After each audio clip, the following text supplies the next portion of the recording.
तो क्या तुमने कभी सोचा है कि हमारे ब्लीच के कैप्टन और हमारे वन पीस के एम्परर में अगर बैटल हो जाए तो कौन जीतेगा? तो आज की इस वीडियो में हम इसी टॉपिक को कवर करने वाले हैं। तो बिना ज्यादा टाइम वेस्ट किए वीडियो को शुरू करते हैं। तो जैसा कि तुम्हें पता है कि अपने ब्लीच के कैप्टन के पास अपनी एक यूनिक जानपाक्टो होती है जिसके थ्रू वो शिकाई और बांकाई जैसी एबिलिटीज को यूज कर सकते हैं। और हर कैप्टन की शिकाई और बांकाई अलग होती है, लेकिन हमारे वन पीस के एम्परर्स भी कुछ कम नहीं। किसी के पास ऑसम डबल फ्रूट है तो किसी के पास डिस्ट्रक्टिव हाकी। लेकिन इन दोनों ही मॉन्स्टर टीम्स की बैटल कराने के लिए जो चीज समझना सबसे ज्यादा इंपॉर्टेंट है वो है पावर सिस्टम। क्योंकि जहां हमारे वन पीस में हाकी ज्यादा प्रोमिनेंट है, वहीं ब्लीच में स्पिरिचुअल प्रेशर से पावर लेवल मेजर किया जाता है। तो इस वीडियो के लिए हम ये अज्यूम करके चलेंगे कि ब्लीच का स्पिरिचुअल प्रेशर और वन पीस की हाकी सेम चीज है, और ब्लीच के कैप्टन के अटैक डेविल फ्रूट यूजर्स पर हाकी जितना ही इफेक्टिव होंगे। और अब एक बार हमारी दोनों टीम्स को देख लेते हैं। तो हमारी पहली टीम में ब्याकू याकुची, केनपाची ज़ाराकी, क्योराकू शिनसुई, रेत्सु नोहाना और यामामोटो। वहीं हमारी वन पीस की टीम में बिग मॉम,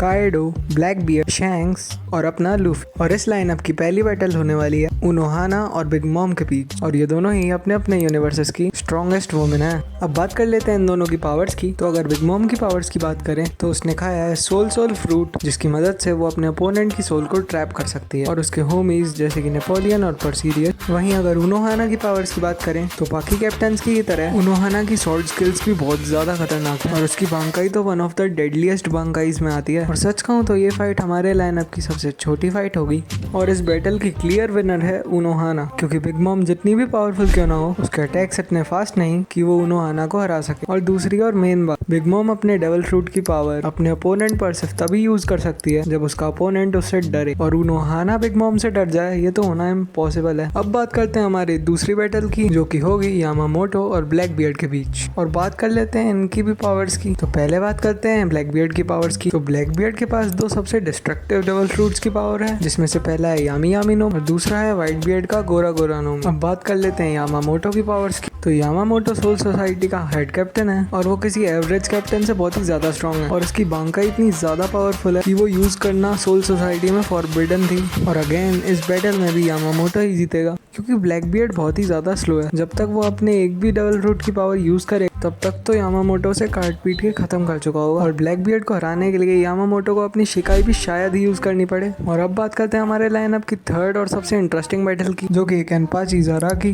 वर्सेस काएडो। और अब बात कर लेते हैं इनकी पावर्स की। तो पहले बात करते हैं काएडो की पावर्स की। तो काएडो के इंट्रोडक्शन में ही हमें ये बताया गया था कि कोई भी उसे मारने के कैपेबल नहीं था, और वो लिटरली स्काई आइलैंड से जमीन पर कूद गया था, एंड वो फिर भी नहीं मरा। इतना ही नहीं, हमें ये भी कहा गया था कि if it's 1-on-1 always bet on Kaido. और अपने काएडो ने कहा रखा है fish fruit model azure dragon, जो उसे पावर्स देता है एक ड्रैगन बनने की, अपने मुंह से फ्लेम्स शूट करने की, थंडर क्लाउड्स बनाने की, और वो सब करने की जो एक ड्रैगन कर सकता है। और दूसरी तरफ है हमारा केनपाची ज़ाराकी, और ये कितना बड़ा मॉन्स्टर है ये तो तुमने ब्लीच 1000 ईयर ब्लड वॉर में देखा ही होगा। अब इस फाइट के बारे में सोचकर तो मेरे दिमाग में सिर्फ एक ही शब्द आता है, एब्सोल्यूट सिनेमा।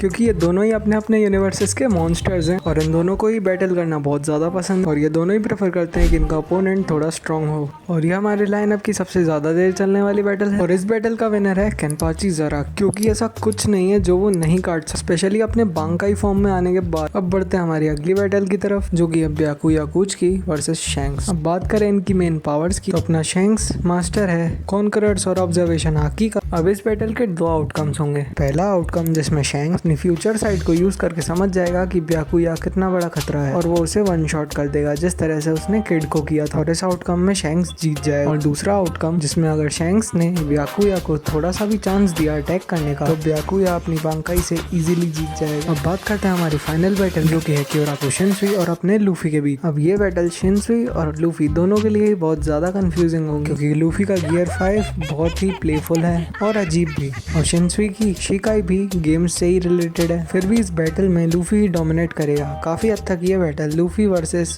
किज़ारू जैसी ही जाएगी, और जैसे ही शिनसुई अपनी बांका यूज करने वाला होगा तो वहाँ जोरो आ जाएगा, जिसे देखकर शिनसुई कहेगा अरे ये तुम्हारा दोस्त है क्या? और फिर लूफी भी जोरो से पूछेगा क्या तुम इसे जानते हो? इस तरह से ये बैटल होगी ही नहीं। तो अगर वीडियो अच्छा लगा हो तो वीडियो को लाइक कर देना, और ऐसे ही अमेजिंग कंटेंट के लिए चैनल को सब्सक्राइब करना मत भूलना।